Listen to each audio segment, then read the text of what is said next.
Hello mga boss, welcome uli sa ating channel. Pag-usapan naman natin ngayon ay ang tungkol dito sa paano ba natin na mapapalamig kung walang aircon ang bahay. So ibig sabihin, kahit walang aircon, pwede naman nating mapalamig ang ating bahay. Kaya lang mga boss, bago tayo mag-umpisa dito sa topic natin, i-shout out ko muna po pala yung mga dati kong instructor sa University of the Assumption, San Fernando, Pampanga. Ang una ay yung maganda kong instructor sa calculus dati, si Ma'am Sarmiento. Ang isa pang magaling na instructor si Engineer Pet Quezon, si Engineer Sales. At saka yung magaling naming instructor sa structural design na napakahigpit pero napakagaling naman si Engineer Eduardo Alcantara. Isama ko na rin mga boss itong maganda naming din sa engineering, si Ma'am Engineer Dagdag. Shout out na rin po sa mga co-assumptionist ko dyan sa University of the Assumption, San Fernando, Pampanga. Shout out po sa inyo. Okay, umpisahan na natin mga boss itong topic natin. Ang unang pwedeng magpalamig mga boss sa ating bahay kahit na wala tayong aircon ay ang paglagay ng mga shade. Kasi pag walang shade yan mga boss, direktang tumatama yung araw ay nagpapataas yan ng temperatura sa loob ng ating bahay. Ang pangalawang tip mga boss para mapalamig ang bahay kahit walang aircon ay pwedeng maglagay tayo ng mga halaman sa labas at saka sa loob para bumaba ang temperatura ng ating bahay.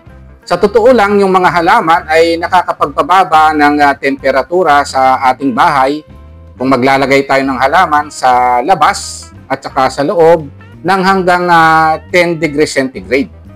Kaya malaking bagay na yun mga boss para hindi ganong maramdaman ang init sa loob ng bahay.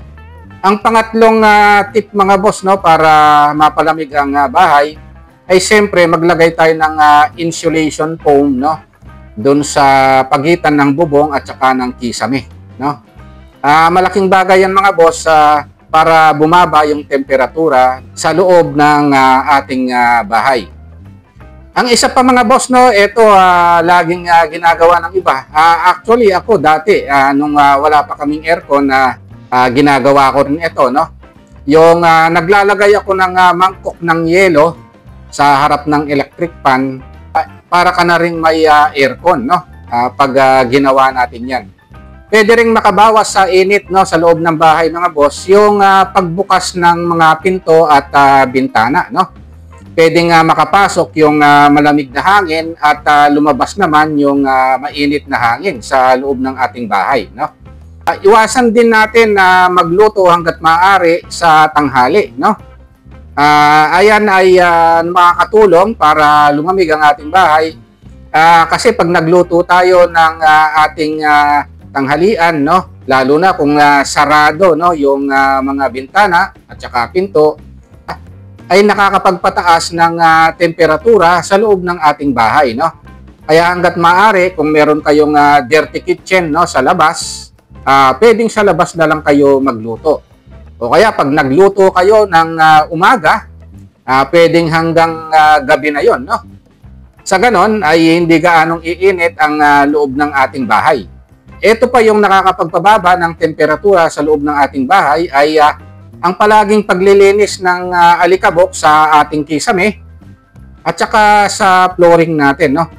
Kaya ugaliin nating maglinis ng bahay.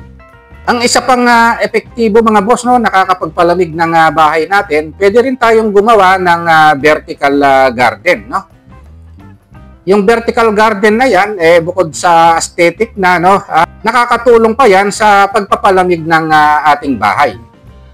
At ang isa pang tip mga boss para lumamig ang pakiramdam, hindi man direktang nakakapagpalamig ng bahay, ay ang kung talagang mainit ay lagi kayong uminom ng malamig na tubig, Nang sa ganon, yung init na nararamdaman nyo ay bumaba.